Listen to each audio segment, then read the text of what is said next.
Hello, everyone. Welcome again to the Barefoot Defender. Today, I've got a great show, and we're incorporating a Zoom again, and I have a special guest with me. Again, her and her husband. Her name's Val Evans, and John Evans is her husband. And the reason I'm asking Val on will become evident real quickly. Again, this is the Barefoot Defender, and I would like you to like my channel and subscribe and hit the notification bell. And I also want to recognize right up front my sponsor, True Ballistics, which sponsors me all of my rifle ammunition for so that I can do this show. Okay, so with that being said, I want to talk first to Val Evans. Hi, Val. How are you doing today? Hey, I'm good. How are you doing? I'm doing excellent. So, Val, tell me a little bit about your background, where you grew up, and what your mother and father were like, and how you grew up. Okay. Well, my dad was Navy, but it wasn't really something that we talked about. My parents were big into cars. We traveled a lot from Virginia, and we've traveled all over the country, up to Canada. And we've been to all 48 contiguous states, which was a really fun trip that I hope to do with my family now. And it wasn't a part of what I was growing up. I knew that my dad had a shotgun in the house, and that was all I knew. I knew don't touch it, and we never talked about it. It wasn't until I met John and we started dating that he said, I'm a police officer. I have guns in my house, so you're going to learn how to use them. And I did. And he taught me everything I know. He's a great teacher. And he hates it when I brag on him. But he taught me well. He taught me very, very well, well enough so that I could defend myself and our daughter. So, tell me a little bit about how you defended yourself and your daughter. So back in 2015, he was working night shift at the time, and my daughter and I were home. It was about 10:30 at night, and I heard someone banging on the door. I looked through the peephole, and I did not know who it was. So we had a plan in place, and that plan was for me to call 911 and go to the back bedroom and get the gun, which I kept on the top shelf of the closet, and it was loaded, and it was in a holster. I heard a crash, and I thought he had come through the garage door, and I was thinking to myself, did I lock the door from the kitchen to the garage? And I ran out of the bedroom with the gun, on the phone with 911 still, and I found he had not come through the garage outside at all. He was in the house. He had come through the window, and he was running towards me. So I fired, and he kept coming, and I fired again. Finally, he went down. I did shoot him twice, and I held him at gunpoint until the cops arrived. So, was he pretty compliant after you shot him? Yes, very. Was he disabled at that point, or did that gun just take all the fight out of him? Yeah, it did. He started to get up, and I told him, don't you dare. And he just said, okay, and just laid there. So you still don't know what his intent was, whether it was to rob you or to rape you, or all I would say is it doesn't matter what the intent. You broke into my house. Mm-hmm. He do you know what his intent was?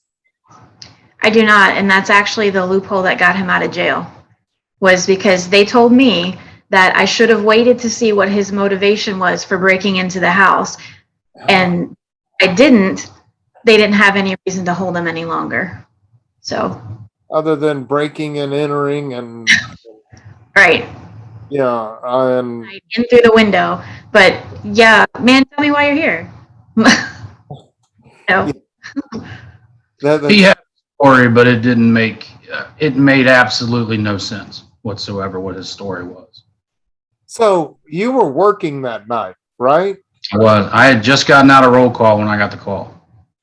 Did you get so did you show up as officer on duty?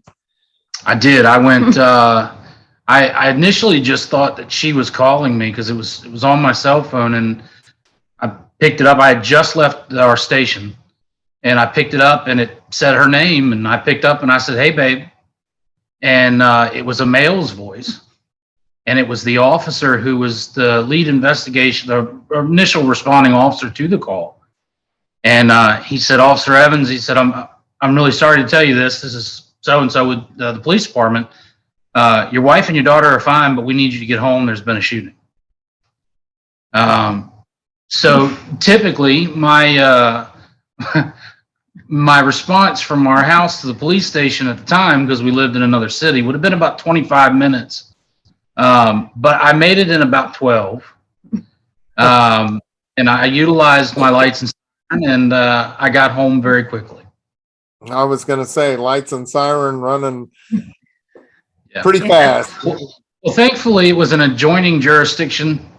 A lot of the officers who responded there knew who I was from growing up, and up to and including an officer that I had previously worked with in our jurisdiction, who now worked for this jurisdiction, who saw me running code and followed me into my neighborhood. Wow. And how intense were those 12 minutes of travel? It's funny. I don't remember. What's sad is that I don't remember a lot of the travel. We're trained to not get tunnel vision, obviously, when we're driving in emergency mode, but several phone calls were made in the process. I called my dad. I called my mom. I called my next door neighbor, who was thankfully waking up and getting dressed to come over and help. I called my sergeant and I said, "Hey, I got to go, and this is why." And everybody obviously understood. And as I made my last phone call, I rounded the corner and I passed the fire truck and a bunch of other police officers. And So, Val, what time of the night was this, or morning? It was about 10:30 at night. 10:30 at night. So it is 10:30 p.m. Yes. Okay. So, wow, it must have been intense. What kind of training did you have that allowed you to respond so well? Well, I always say it's funny because we talked about, my family, my mom's side of the family, her brothers are big into guns. And we'd always talk about how if somebody came in the house, I'd unload the whole magazine, like no question. But I was trained by him, and he was trained to shoot until the threat is neutralized. And after that, you don't need to shoot anymore because it's been neutralized. So the thought that went through my head was, okay, he's down. As long as he stays down, this is okay. Like I have it under control. And I think some of it too was, I used to do emergency medical services, and I was a big proponent of training properly, because a lot of people would goof off when they were training. But, when things start to go bad, you fall back on your training. And that's why it's so important in any situation like this to be trained and to train well. And, it wasn't a situation where I had to stand there and aim, and it wasn't like the range, you didn't have time to think. But thankfully, he had taught me years before how to shoot one-handed, how to shoot with my left hand, how to shoot, from, going from a low ready to a ready and shoot like that. And it's just things like that helped me. Like, I didn't have both hands on the gun. I was on the phone with 911. So I had one hand here, and I had trained with one hand here. So I trained here, and then I would fire, here. So I was already used to doing this. So all I did was point and shoot. And see, that's really important too, that people understand. You may not, a two-handed stance when you've got a gun is great if you can afford that. But yeah. Again, I certainly think I might have dropped the phone. But whatever worked for you just fine, you know. I think too, part of it was my dispatch training. I felt like I needed to update them with everything that was happening. So because I was a dispatcher before I was a medic, so I was, I was saying I just shot him, and I remember the dispatcher said, "What?" And then I said I shot him again, and the dispatcher said, "You what?" And then Kara, our daughter, was crying, and I was like, "Mommy's okay." And then I just went right back into holding him at gunpoint. I said, "I have him at gunpoint. He's in my living room." And then they were like, "Put down the gun," which is, their training. And I said, "I'm not going to put down the gun until you tell me the officer is here." She even asked him his social security number, and he gave it to her. Well, Did I ask for his birthday too? Yeah, his birthday, his name, his social Name, security date, number. I mean, social. she went full dispatch on it. You fall back on your training, and that's the perfect example. That's how I was trained in an emergency situation. You get the facts that you need, and you relay them to who needs to know, and that's what happened. Melm put down the gun. No, he ain't dead yet. Yeah. And I don't mean that you're going to kill him, but Yeah. he's still a threat. I'm not Yeah. putting the gun down until I know that the threat has been neutralized and that myself and my child is not in danger. And I want to thank you for that. That Thank you. attitude, and they tell me you have a nickname now. What would that be? I have a nickname. I don't know what you're doing. I don't know. What is my? You told me the day that we spoke at the NRA convention that they called you Mama Bear. Oh, yes. Yes. Sorry. Yes. My friends do. So I would agree with that. Don't put it there. Mm-hmm. John, I'd like to talk with you a little bit because I know you've got to be really proud of your wife. Absolutely. I know my wife came from a family where her mother and father thought guns were evil and that all guns should be banned. And she ended up in pistol competition with me. And she got quite good at it, In fact, she even beat me one time. We competed together several times. And one time I was a little bit sloppier than she was, and she beat me. And everybody told me, "Man, don't piss that woman off," But so I got to give you kudos because your wife wasn't raised shooting and stuff, but yet you saw the need for that, and people out there need to understand that need is real. Yes. The need is real, and you pray that it never happens. But if it ever does happen, it's kind of like golfing, and I talk about this. Colonel Grossman wrote a few books and stuff. And one of the books, he said that a golf course was a willful misuse of a perfectly good rifle range. That's good. I like that. Well, what he means by that is that, we have hobbies. Everybody has a hobby. And your hobby should have a use. Mm-hmm. Golfing, you're never going to take on a shooter with a golf ball. That's true. But shooting does. It has a purpose in life, and you hope to never have to use it. But you're in law enforcement, and you still hope to never use it. Yeah. Hope for the best, prepare for the worst. Exactly. Has your wife been in more gunfights than you have? Yes, actually, she has. What does that feel like? I feel very protected and okay. It's a little bit hurt my pride a little bit at the beginning. It's a funny story, real quick. Behind the weapon that was used was my father was a police officer, retired from the jurisdiction that we lived in at the time, and that was his duty weapon. It was a M&P 45.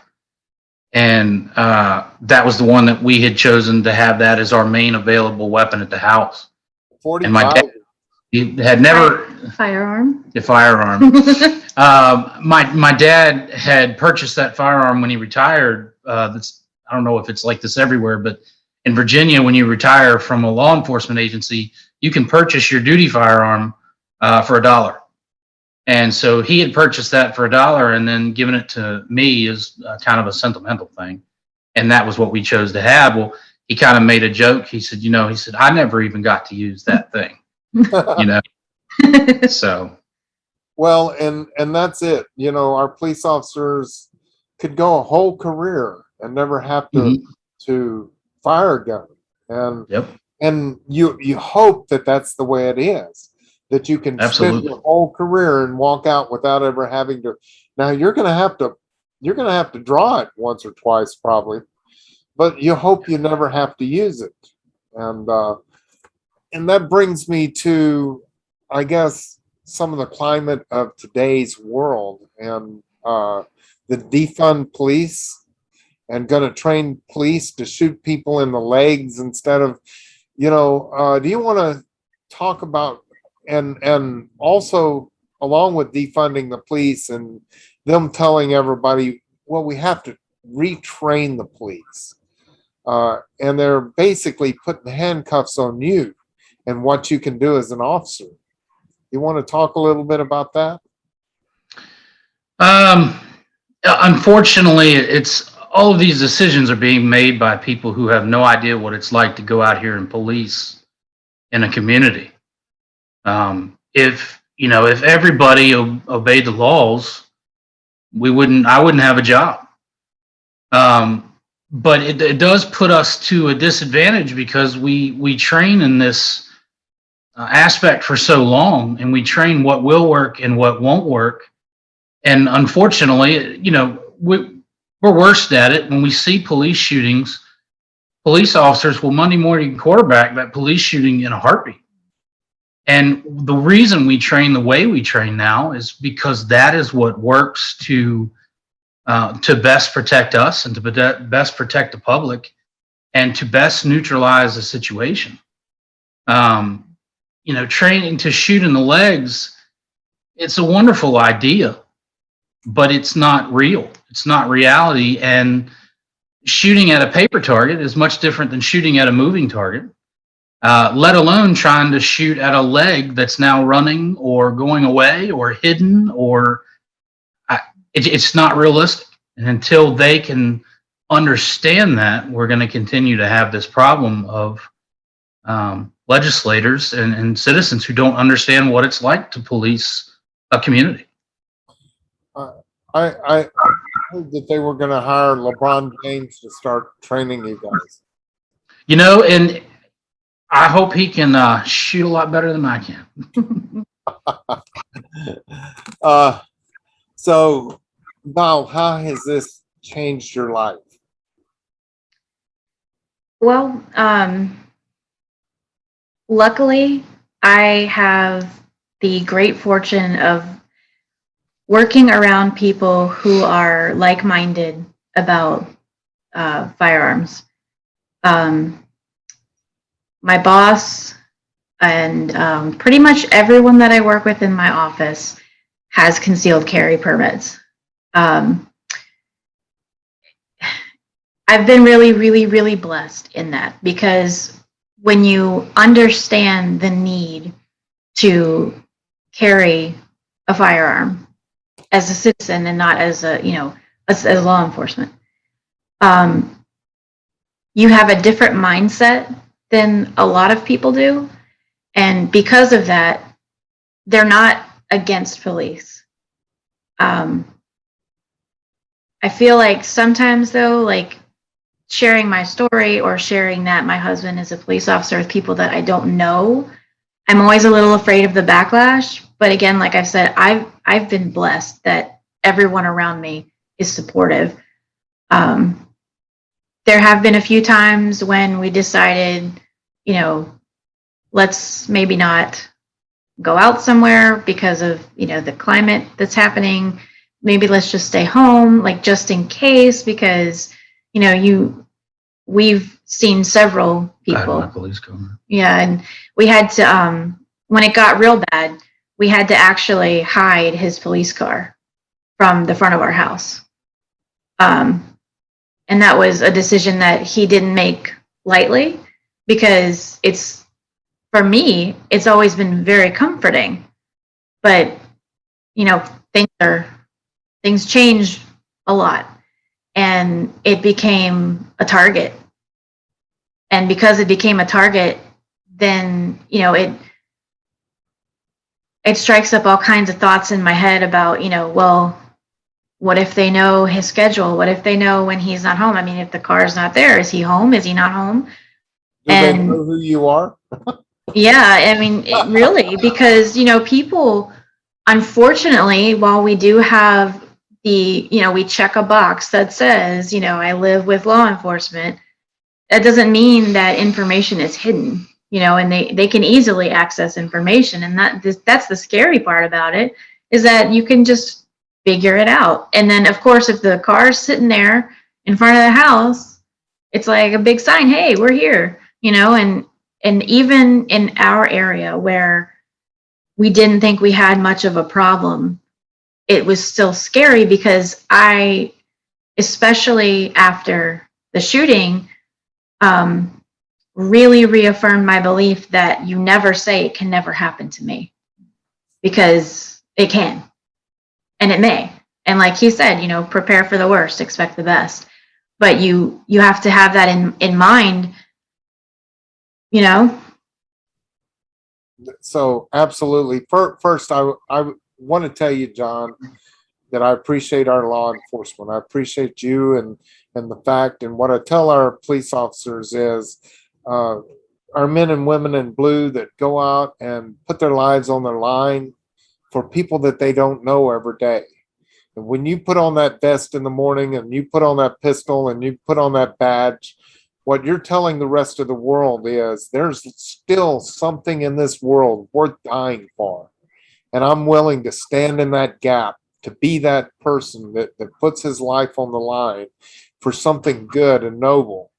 And I'm still willing to defend innocence against evil. And I appreciate that, and I appreciate that attitude more than you can comprehend.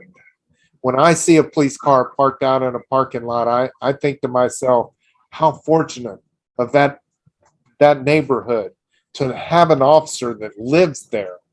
So he's there at a moment's notice. Even if you're off duty, if something happens, you're there. And he's never off duty. well, He's never, and I don't mean because he works a lot. I just mean, every other officer that I know, pretty much everybody would just, if there's something happening, they're not going to hesitate. They're going to help wherever they can. And that's, that means a lot. exactly. And speak to me about that. I was home in my bed, to always be there for your community. And I would, Val, I'd love for you guys to live next to me. We'd have the safest block in Sutherland Springs. Yeah. We sure would. I hear this over and over again when something like this happens is like myself and you said, live in a safe area. And we didn't think any of it could ever happen here. Not here. And yet it did. And so I guess a little bit of preparedness, and go out to your shooting range and train and enjoy it. It's a fun sport. And go out and train and compete and have fun with it and stuff. And if you never use it, man, you blew off a lot of steam and you enjoyed it. And the training is never a bad thing. And at one moment, who knows, you may be training your, maybe saving the life of your 2-year-old daughter. Yep. And I want to thank you, Val, for being just a normal citizen that was able to react in a positive way to save the lives of yourself and your daughter. And that day could have gone very differently had you not been ready for it, and the mental preparedness and stuff. So what's the future look like for you two? Well, we would really like to teach our daughter. She's about to turn 9 actually on Tuesday. We really like to take her to the range and get her shooting. Unfortunately, ranges around here won't allow that. So we're hoping maybe his friend with some big yard, land is the word. Why is it that a range won't allow that? Recently, the legislation changed the laws in Virginia to where it's a minimum of 18 years old to be able to go and use a firearm in a range. And they are looking at actually making it illegal to where if I were to take her to my friend's property and shoot where we can legally shoot, it would be illegal for me to allow her to use a firearm on somebody's personal property to shoot. And so that's, as of right now, that's where we're at with our legislature and the laws that are being written.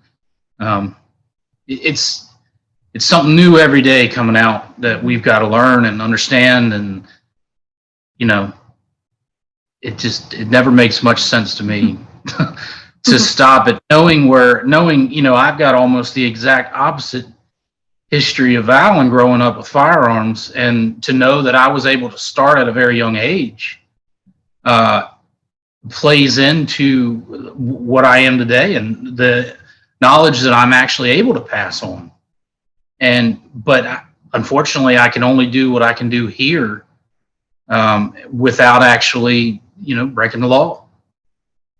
Well, I would say that that law is an illegal law because our Constitution is our supreme law in this nation, and we're bound by the Constitution. And I would, sorry, I know you're a police officer, but I would ignore any unconstitutional law. And I would hope that police officers would also ignore any unconstitutional law. There's been some stuff where we as a department, especially with this whole COVID thing and the masking deal, and we've come together as a collective, and you know, we've even had conversations with our chief. You know, if you ask us to go do that, we're not going to do that. And there's been times when we've had to tell people on the other end of the phone, I'm not coming to do that. You know, because there's government overreach, and I feel that definitely plays into that when you start sending the police to do things that we shouldn't be doing. And you stood and you took the oath to defend the Constitution of the United States as law enforcement. Yep. And that Constitution of the United States, no matter what other people might think, it has a Second Amendment which protects gun rights. In the state of Texas here, we just passed constitutional carry. We passed a Second Amendment sanctuary state, meaning that any unconstitutional Second Amendment challenges our law enforcement will not enforce, or they can be charged with a felony themselves for trying to enforce something that is unconstitutional. We passed the Suppressor Freedom Act, which says that any suppressor made within the borders of Texas and does not get sold outside the state of Texas is not subject to the NFA Act, the National Firearms Act.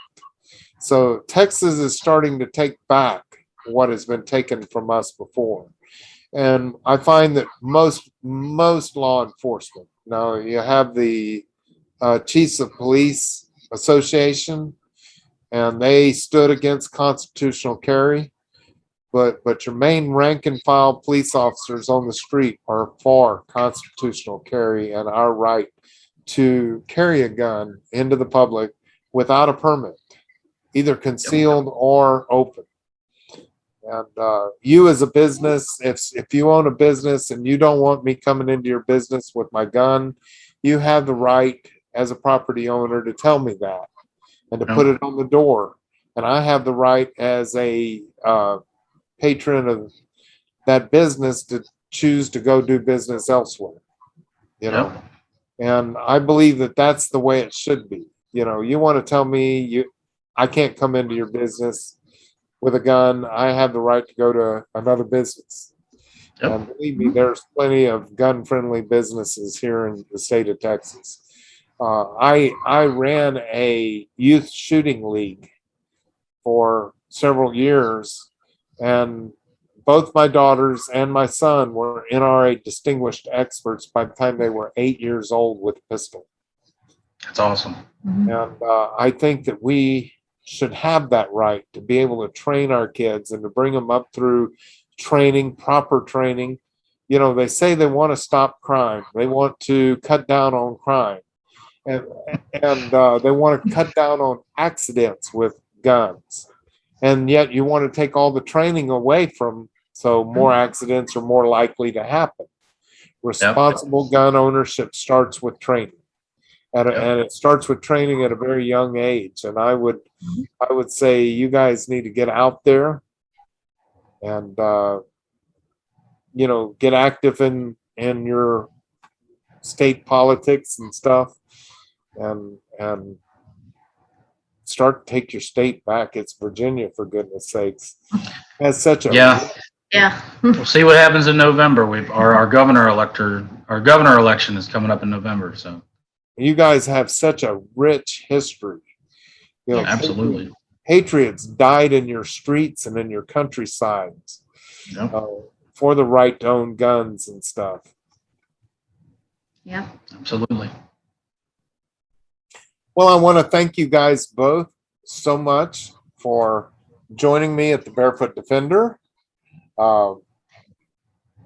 And I really appreciate you guys, and I'm hoping that this will reach people that are concerned and want to know whether they should carry or not, you know, and you have that right if you want to and should exercise it. But if you choose not to, that's your choice, you know. Well, thank you very much for having us. Yes, thank you very much. It was great to see you again. Well, it's great to meet you finally, John. Well, I guess I met you before, but it was a quick passing. There was a lot going on. And always great to see you again, Val. It was great meeting you guys at the NRA convention and stuff. They just canceled NRA convention again, and what a I saw that. Yeah. So thank you guys for watching us at the Barefoot Defender. Please, again, like my channel, subscribe, give me a thumbs up, hit the bell for notifications. It makes a difference. And I want to thank my sponsor again, True Ballistics, and go to trueballistics.com, a good Texas-made company, manufactures ammunition, and we'll do custom loads for you. Talk to Dale Hallmark and say hi to him at trueballistics.com. And signing off for the Barefoot Defender, and we'll see you next time.